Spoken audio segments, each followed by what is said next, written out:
슬기로운 아이. 옛날 우리나라가 이웃 나라에 쥐어 살 때의 이야기야. 한 번은 이웃 나라에서 문제 두 가지를 보내왔어. 어떤 문제인고 하니 하나는 글자로 쓰면 네모지고 그림을 그리면 동그랗고 더울 때는 길고 추울 때는 짧은 게 무엇이냐 하는 수수께끼더래.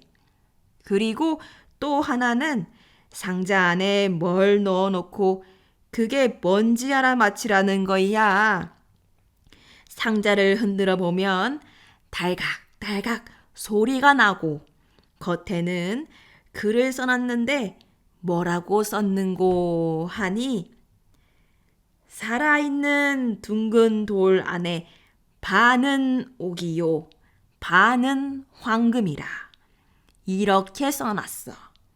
그런데 아무도 그 문제를 풀지를 못해. 임금과 신하들이 밤낮으로 머리를 싸매고 궁리를 해도 도무지 알 도리가 없단 말이야. 그래서 의논한 끝에 우리 이럴 게 아니라 나란 곳곳이 다니면서 이 문제를 풀 사람을 찾아봅시다 하고 그 길로 신하들이 뿔뿔이 흩어져서 온 나라를 구석구석 돌아다녔어. 문제 풀 사람 찾아서 말이야. 한 신하가 그렇게 돌아다니다가 어느 시골 마을에 갔는데 마침 비가 와서 어떤 집 처마 밑에 들어가 비를 피했어. 비를 피하면서 보니 그 집 주인 안악은 디딜방앗간에서 보리방아를 찍고 67살 먹은 아들은 마루 밑에서 강아지를 데리고 놀고 있더래. 그러다가 방아 찍던 안악이 아들더러 심부름을 시키더래. 예, 아무개야. 거기 빗자루를 좀 갖다 다오. 그러니까 아들이 빗자루를 들고 가는 게 아니라 강아지 꼬리에다가 빗끌어 매는 거야. 그래 놓고서는 어머니, 강아지를 부르세요 하거든. 안악이 강아지를 부르니까 강아지가 쪼르르 달려가는데 빗자루가 꼬리에 매달려 있으니까 빗자루도 저절로 딸려가지. 그래서 그걸 끌려서 쓰는 거거든. 가만히 보니까 아들이 참 여간내기가 아니야. 비 오는데 자기가 빗자루를 들고 가려면 옷이 젖을 테니 강아지를 대신 보낸 거지. 그 머리 쓰는 게 놀랍잖아. 그래서 아이를 불러 물어봤어. 실은 이만저만한 일로 나라에서 이러저러한 문제를 못 풀어 걱정들을 하고 있는데 네가 그 답을 알겠느냐 하니까 뭐 망설이지도 않고 알만합니다 하더래. 그래? 그럼 한번 어디 말해 보아라 하니까 여기서는 안 됩니다 라고 하는 거야. 그래서 아이를 데리고 한양대궐에 갔지. 가서 수수께끼 적은 것과 상자를 보여줬어. 아이가 먼저 첫째 수수께끼를 푸는데 그 답은 하늘에 뜬 해입니다 하거든. 어째서 해냐 하니까 해를 글자로 쓰면 날 예자니까 네모지지요. 그런데 그림을 그리면 동그랗게 그리지요. 더울 때는 여름철이니 해가 길고 추울 때는 겨울철이니 해가 짧은 게 당연하지요 하더래. 들어보니 과연 그렇단 말이야. 이번에는 상자 속에 무엇이 들어있는지 알아맞히는데 그 안에는 달걀이 들어 있습니다. 그건 어째서 그러냐? 하니까 달걀이 둥글고 껍질은 딱딱한데 죽은 것은 아니니 살아있는 둥근 돌이지요. 안에 흰자와 노른자가 반반씩 들어있으니 반은 흰 옥이요, 반은 누른 황금이지요. 하는 거야. 들어보니 딱 맞는 말이거든. 그래서 그 답을 적어서 이웃나라에 보냈어. 이웃나라에서 그 답을 받아보고는 조선에 이런 인재가 있는 줄 몰랐구나. 약보다가는 큰 코 다치겠다. 하고는 그 다음부터는 대우가 달라지더란 이야기야. 사람을 구해 주었더니 옛날 옛적 어느 곳에 한 농사꾼이 살았는데 이 사람이 사는 마을에 큰 강이 하나 있었어. 한 해 여름에는 비가 많이 와서 큰 물이 졌지. 큰 물이 지면 강물이 많이 불어서 흙탕물이 마구 내려올 게 아니야. 하루는 농사꾼이 강가에 나가보니 노루 한 마리가 강물에 빠져서 허우적거리면서 둥둥 떠내려오고 있더란 말이야. 아마 산골짜기를 지나다가 갑자기 불어오는 내려오는 흙탕물에 휩쓸렸던 게지. 그 가던 사람이 생각을 했어. 저 노루도 한 세상 살려고 태어났을 텐데 저렇게 죽도록 내버려 둘 순 없지. 이렇게 생각하고 긴 장대로 노루를 건져줬어. 물을 많이 먹은 것을 토하게 하고 집에 데려다가 잘 보살펴줬지. 그 다음날 또 강가에 나가보니 이번에는 뱀 한 마리가 흙탕물에 휩쓸려서 둥둥 떠내려오고 있어. 비록 징그러운 뱀이지만 목숨은 다 같이 중한 것이니 어찌 보고만 있겠는가. 또 이렇게 생각하고 뱀도 건져줬지. 이 오랫동안 물에 떠내려오느라고 정신을 못 차리고 있는 것을 집에 데려다 집더미 속에 넣어두고 잘 보살펴줬어. 그 다음날 또 강가에 나가보니 이번에는 사람이 물에 빠져 떠내려오면서 살려달라고 소리를 친단 말이야.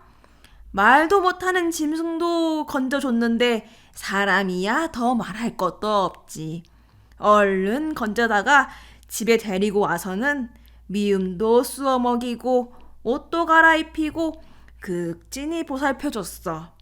며칠이 지나자 비도 먹고 강물도 줄어들었어. 구해준 노루, 뱀, 사람도 모두 정신을 차리고 기운을 되찾았지. 그래서 셋을 보고 이제는 저마다 제 갈 길로 가서 잘 살라고 했어.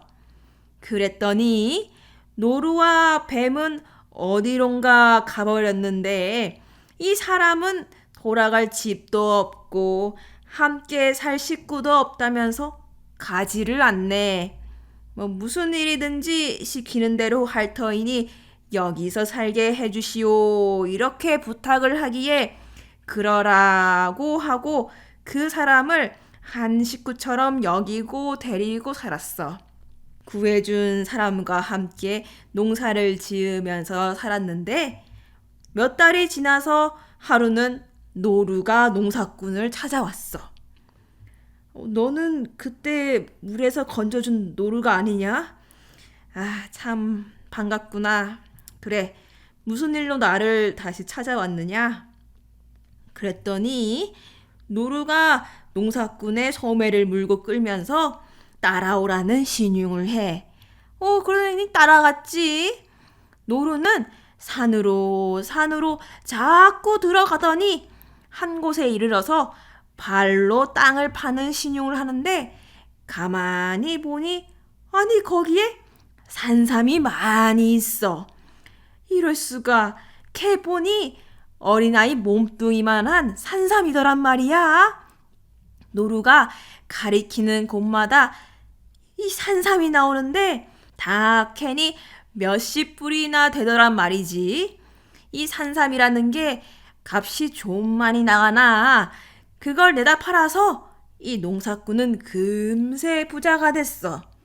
산삼 판 돈으로 논도 사고 밭도 사고 기와집도 짓고 이렇게 아주 부자가 되어서 살게 되었어. 그런데 이렇게 부자로 잘 살게 되니까 같이 사는 사람이 일을 안 해. 일만 안 하면 좋겠는데 돈을 자꾸 달라고 해서 마구 펑펑 쓴단 말이야. 아니 술 먹고 노름하느라고 하루가 멀다 하고 돈을 갖다 써. 이 보다 못한 농사꾼이 그러지 말라고 타일렀어.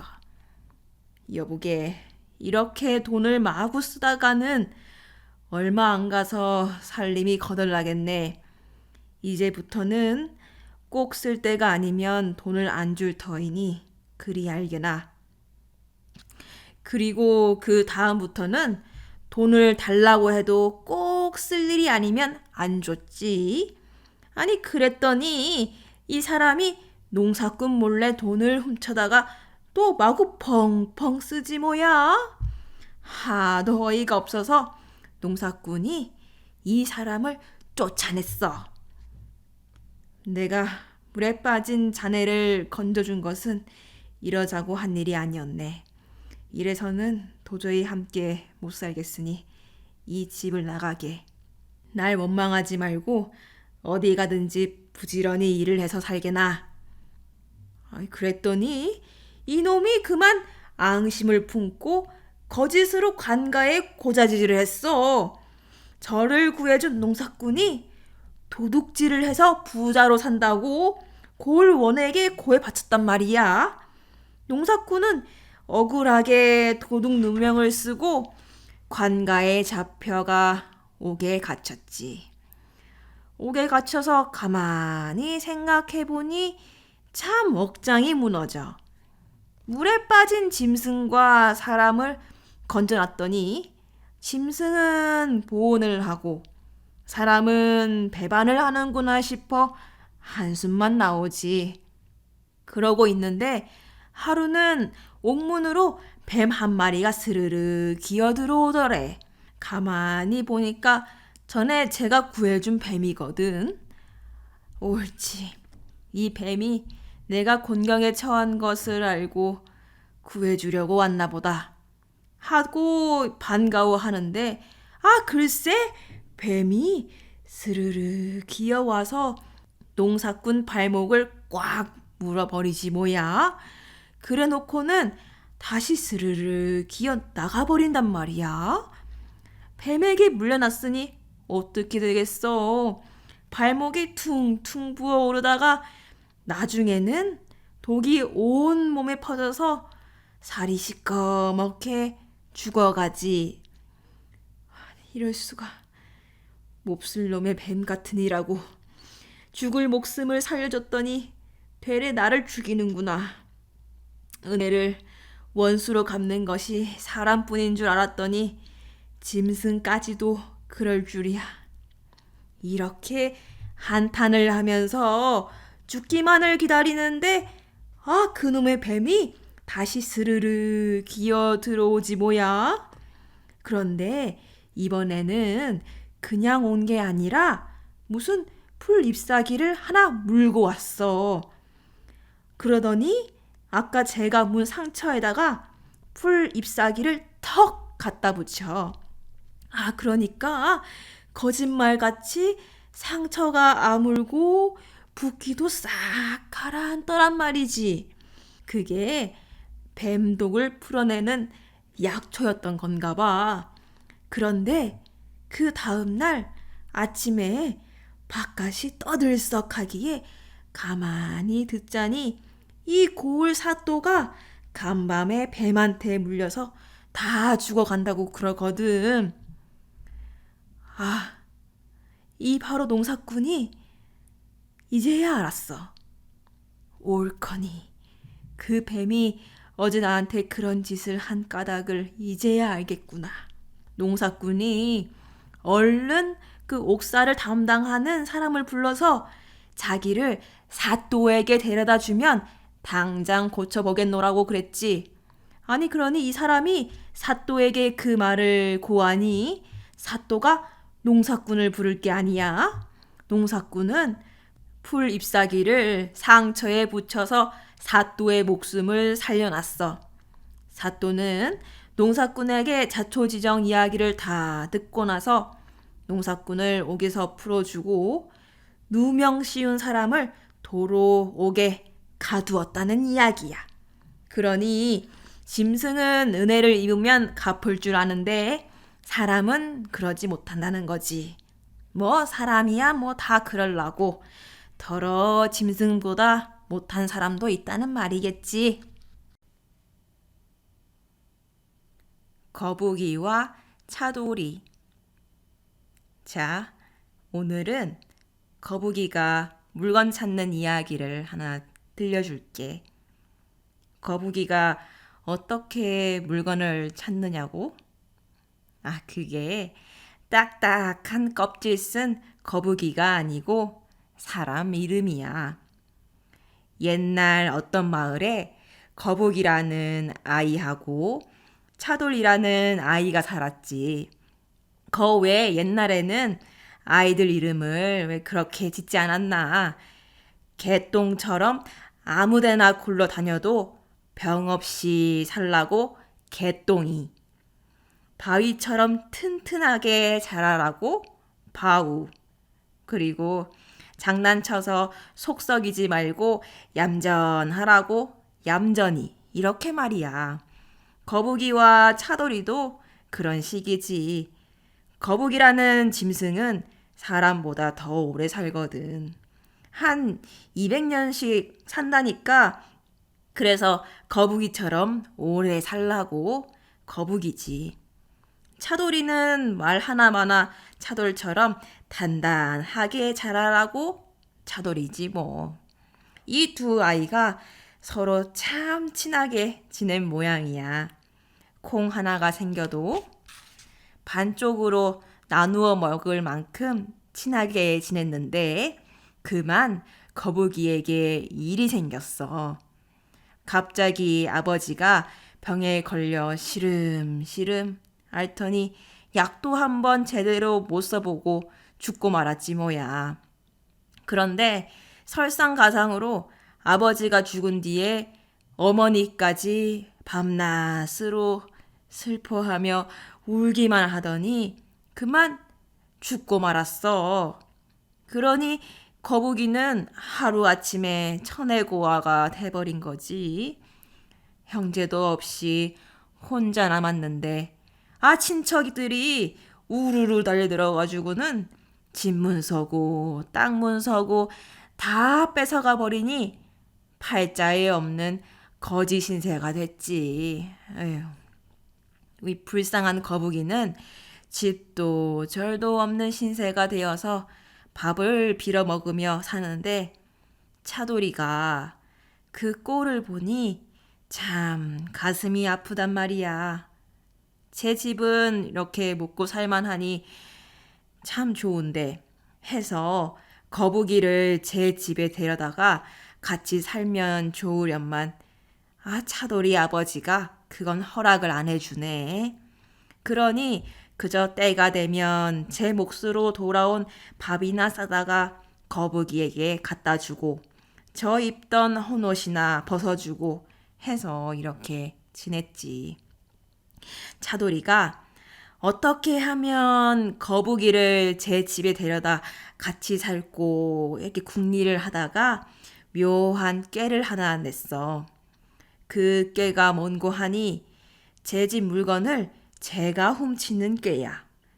차돌이네 집에는 조상 대대로 물려내려오는 은수저가 한 벌 있었는데 이건 차돌이 아버지가 애지중지하는 물건이거든. 비단 보자기에 싸서 장롱 깊숙이 넣어두었다가 제사 때야 꺼내 이리 쓰곤 하는 그런 물건이란 말이야. 이걸 몰래 훔쳐낸 거지. 훔쳐내서 지붕 기와장 밑에 넣어두고는 시치미를 뚝 떼고 있었다 이런 말이야.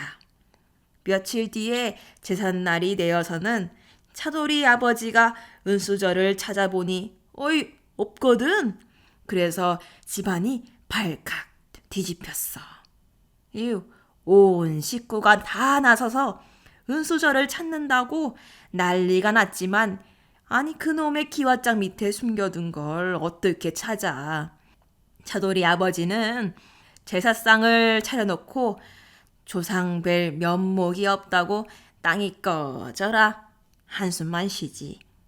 이때 차돌이가 슬그머니 나섰어. 아버지, 은수저를 찾을 묘책이 있습니다.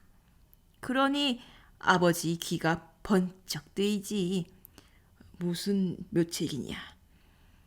제 동무 거북이한테 귀신도 놀랄 만한 재주가 하나 있습니다. 잃어버린 물건을 족집게처럼 잘 찾아내지요.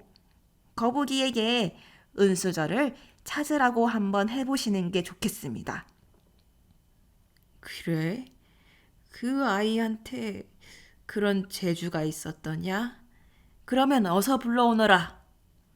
그런데 아버지, 만약 거북이가 은수저를 찾아내면 그 보답으로 우리 집에 같이 살게 해 주신다고 약속해 주시렵니까?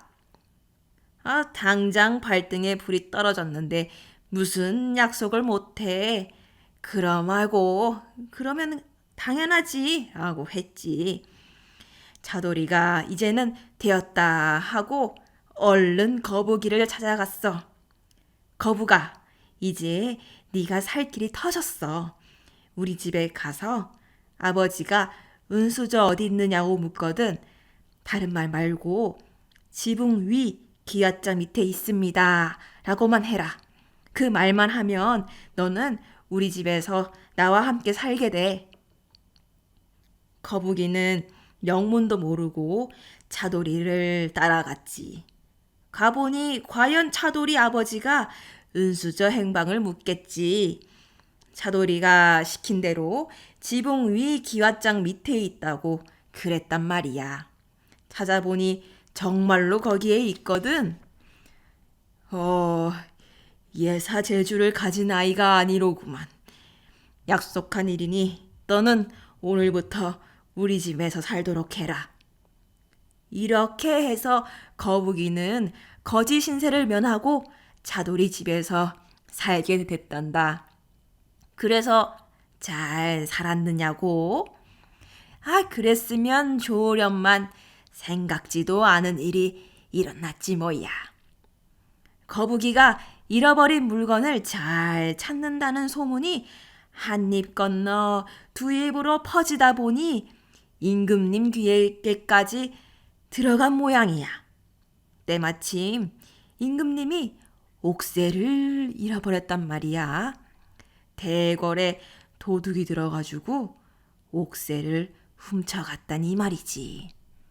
옥새가 없으면 임금 노릇을 제대로 못할 판국인데 이런 소문을 들으니 귀가 번쩍 뜨이는 거지.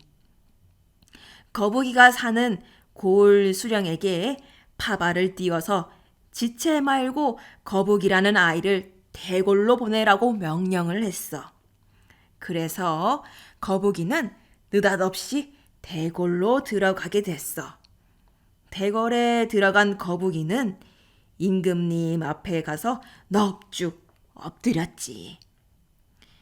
네가 잃은 물건을 귀신같이 잘 찾는다는 아이더냐? 제게는 그런 재주가 없습니다. 사실은 거북이가 사실대로 고하려고 했지만 임금님은 들으려고 하지도 않고 네 앞이라고 꼬리를 빼려 드느냐? 네, 다 알고 있느니라 하면서 호랑이 주상 같구나. 지금부터 열흘 말미를 줄 터이니 그동안에 옥새를 찾아 놓도록 하여라. 찾으면 큰 상을 내리려니와 만약 못 찾으면 내 명을 소홀히 한 죄로 죽음을 면치 못할 것이다. 그러고 나서 성 밖에 거처를 마련해주고 거기서 지내면서 옥새를 찾아내라고 하는 거야. 거북이는 그 집에 들어가 꼼짝도 않고 열흘을 보냈어. 왜냐고? 밖에 나가 돌아다녀 본들 무슨 소용이 있어. 이러나 저러나 못 찾기는 매 한 가지 일터이니 차라리 가만히 들어앉아 있는 게 낫지. 그럭저럭 아흘해가 지나 이제 내일이면 임금님 앞에 나아가 옥새나 목숨이나 이 둘 중 하나를 내놓아야 할 판국이야. 거북이가 방 안에 앉아 가만히 생각해보니 제 신세가 참 처량하거든. 끝내 이렇게 억울하게 죽고 마는구나 하는 생각을 하니 저도 모르게 온몸이 덜덜 떨리더란 말이야. 그런데 때마침 겨울이라 바깥바람이 쌩쌩 부니까 방문에 붙은 문풍지도 바르르 떨겠지. 그걸 보고 거북이가 문풍지야, 너는 왜 그리 떨고 있느냐 하고 혼잣말을 했어. 나는 슬프고 억울하고 두려워서 떤다마는 문풍지 너는 무슨 일로 떠느냐 이 말이지. 그런데 그 말이 떨어지자마자 방문이 벌컥 열리더니 웬 상투쟁이 사내가 들어오지 않겠어. 들어오더니 다짜고짜 거북이 손을 부여잡고 얘야 제발 나를 살려다오. 내 이름까지 아는 걸 보니 내 사정도 알겠지만 식구들이 굶는 것을 차마 못 보아 대궐에서 값진 것도 많으리라 하고 내 잠시 나쁜 마음을 먹었다. 옥새를 훔치기는 했지만 겁이 나서 대궐한 연못 속에 던져놓고 나왔으니 부디 내 이름을 대지 말라고. 이러는구나. 그러고 보니 이 도둑 이름이 문풍지였던 모양이야. 성이 문이고 이름이 풍지였던 게지. 시골에서 웬 아이가 옥새 찾으러 왔다는 소문을 듣고 도둑이 제발 저리다고 날마다 거북이가 거처하는 집 밖으로 서성거렸던 모양이야. 춥기도 하고 두렵기도 해서 덜덜 떨면서 문 밖에서 엿들으니 안에서 문풍지야 너는 왜 떠느냐 하거든. 어이쿠 저 아이가 내 이름도 알고 떠드는구나 하고 이제는 빠져나갈 구멍이 없으니 들어가서 얼른 살려달라고 사정하는 수밖에 없다. 이렇게 생각하고 들어온 거지. 이렇게 해서 거북이는 손가락 하나 꼼짝 않고 옥새를 찾게 됐어. 도둑한테는 이름을 대지는 않을 터이니 걱정 말고 돌아가라 이르고 이튿날 임금님 앞에 나갔지. 그래, 옥새는 찾았느냐? 예, 대궐 안 연못물을 퍼내어 보십시오. 임금님이 신하들을 시켜 연못물을 퍼내니 과연 바닥에 옥새가 떨어져 있겠지. 그래서 거북이는 목숨을 건지고 큰 상까지 받게 됐어. 그래서 잘 살았느냐고? 그랬으면 좋으련만 그게 아니야. 거북이가 임금님한테 받은 상을 바리바리 싣고 고향으로 가는데 도중에 도적들을 만났으니 낭패지. 이 험상궂게 생긴 도적 두목이 거북이 앞을 딱 가로막고 한다는 말이 네가 숨은 물건을 용하게 찾아내는 아이렸다. 내가 이 괴짝 안에 어떤 물건을 넣어 가지고 왔으니 어디 알아맞혀 보아라. 열을 셀 때까지 알아맞히면 집으로 고이 보내주려니와 만약 못 맞히면 저승으로 보내주마. 이런단 말이야. 듣고 보니 참 기막히지. 임금님 옥새는 열흘 말미가 있다 보니 어쩌다가 운 좋게 찾았다지만 이건 당장 열을 셀 때까지 알아맞히라니 빠져나갈 구멍도 없지. 그걸 무슨 재주로 알아맞혀? 도적두목은 하나, 둘, 셋 하고 세기 시작하는데 거북이가 가만히 생각해보니 제 신세가 참으로 처량하단 말이야. 어린 나이에 부모를 여의고 빌어먹는 신세가 됐다가 차돌이가 깨를 부려 겨우 거짓팔자 면했더니 그 깨가 화근이 되어서 임금님의 깨까지 불려가서 목숨이 달아날 판국에 운 좋게 옥새를 찾아 이제는 살았구나 했는데 끝내 여기서 허망하게 죽는구나 이런 생각을 하다 보니 저도 모르게 아이고 차돌이 때문에 거북이가 죽는구나 하고 중얼거리게 됐어. 일이 이렇게 된 것이 다 차돌이 꾀 때문이니까 그런 소리가 나오는 게지. 그렇더니 8, 9 하고 세던 도적두목이 갑자기 세기를 뚝 끝이는 거야. 그러더니 무릎을 치고 단복을 하며 이 괴짝 뚜껑을 열어 젖히는데 글쎄 그 괴짝 안에 거북이 한 마리가 차돌 밑에 눌려있지 뭐야. 차돌이 무거워서 그 밑에 깔린 거북이는 곧 죽게 됐으니 말이 딱 들어맞지. 도적들은 모두 혀를 내두르며 가버리고 거북이는 또 한 번 죽음을 면하고 고향에 돌아갔지. 그래서 잘 살았느냐고? 그렇지. 그 뒤로는 아무 탈 없이 잘 살았더란다.